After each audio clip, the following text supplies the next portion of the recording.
Dr. Shetty, thank you very much for being on Duologue. It's a pleasure to have you with us. Thank you. It's my pleasure. I'll just go one by one on this. As you were talking, I was listening and processing.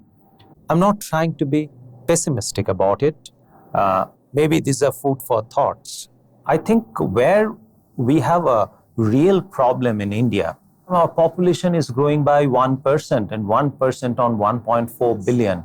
So the inequality, patient-to-doctor ratio, which would be about in the region of 1 to 1,500, Yes. would only continue to, at the current rate, going back to worse. Yes. And that is the second aspect of India's problem, besides population, which I feel, is the education.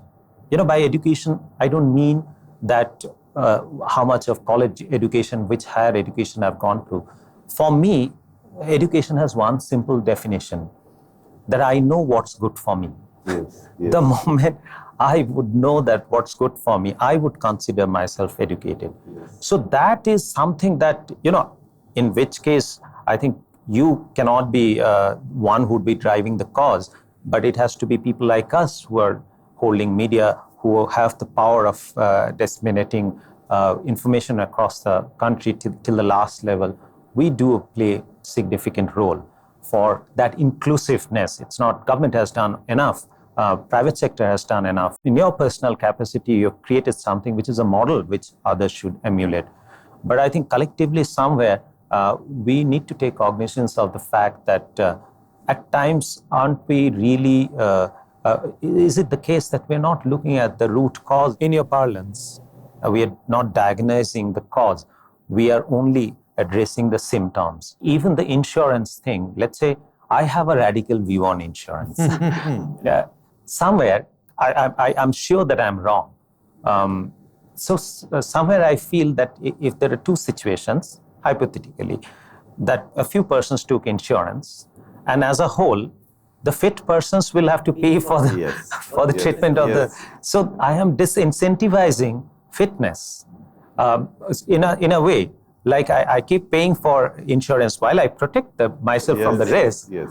But I'm not incentivizing anyone to stay fit. The moment I know that I've got insurance covered, will it be a possibility that I'll get more reckless with my lifestyle? Varun, I'll answer your question, this question second. First, about the education you talked about. Our concept of education has to change. I'll give you one example. You look at two professions. One is pilot training, other one is nursing training. Nursing training it's for 4 years. And good number of nurses coming from not so good nursing colleges, which are, quite a few nursing colleges. When they come out of the nursing college, they really don't have much skill, because most of the training happened in the classroom. Contrary to that, you look at the pilot's training. Yeah, they fly. Pilot's training is just 10 months. At the end of 10 months, they finish the training, because training happens by these pilot students sitting in the cockpit and initially flying a simulated plane and then real plane. Then they get degree certificate at the end of 10 months, and they're certified to fly a plane after some time, even passengers in it. That is absolutely brilliant. Right? This perspective is... Why can't we train the nurses in 4 years to be as much skilled as, may not be as doctors, but nearly as skilled as them? Paramedics, it's possible. Yeah. It is a matter of how do we train them. Our biggest problem is we try to train swimmers in a classroom. If you want to train a swimmer, you have to put him in a swimming pool. So what's stopping it? What in general, I fundamentally find our education system has not evolved. While new education policy, etc., has made an effort, I think that we still followed the education system which was developed maybe 200 years back in the era of industrialization, where life would have changed 20 years, 30 years, 50 years later, but we almost have the same education. Forget about nursing, even school education. We focus on remembering things and reproducing them in the exam papers, because, and not to that extent on learning, and learning which can be applied in life or in the profession. So what you're saying is exactly that I've never thought it this way, that a pilot in 10 months' time, he's good enough, where I can depend on him with my life. And nursing, it takes 4 years and it happens in classroom. So what you're saying is, again, that is the root cause, which is what I was talking about, that needs to be looked at. And what is stopping that at this point? Barun, you see, we always talk about disparity, poor people, deprived people.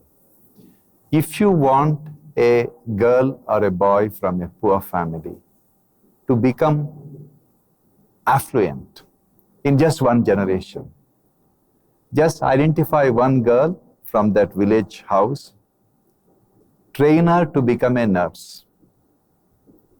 We run a hospital in Cayman Island. We have a huge number of nurses working there, and over 110, 120 nurses work there from India. Most of them are trained by us. Each one of them remit home at least 1 lakh rupees a month. And they're only in their 20s. They're hardly 23, 25. Tell me which profession in this world where a girl from a poor family at the age of 24 can send home 1 lakh rupees every month. Nursing is the only profession. And this world is desperately short of nurses. Everywhere there is the NHS, National Health Service of England, I think more than 2 lakh nurses are going to retire in the next 1 year or 2 years. There is no way England can produce that many nurses in short period of time. We have a phenomenal opportunity in India to train those nurses, because our nurses speak English, and our nurses can be trained as competent as any of the American or British nurses, because our girls are brilliant girls. But to train them, you need to have a nursing college which is running inside a hospital. You cannot train a swimmer in a classroom. You cannot train a nurse in a classroom. She has to be trained in a hospital, on the bedside. And what we need to do is allow every hospital in the country to start a nursing college. First thing what will happen, the fee of the nursing education will crash, because these hospitals will take the nursing students, even if they don't pay fees, because they need these nurses to manage their patients. Duologue with Barun Das featuring Dr. Devi Shetty. Streaming on the world's first news OTT, News9 Plus. Download now.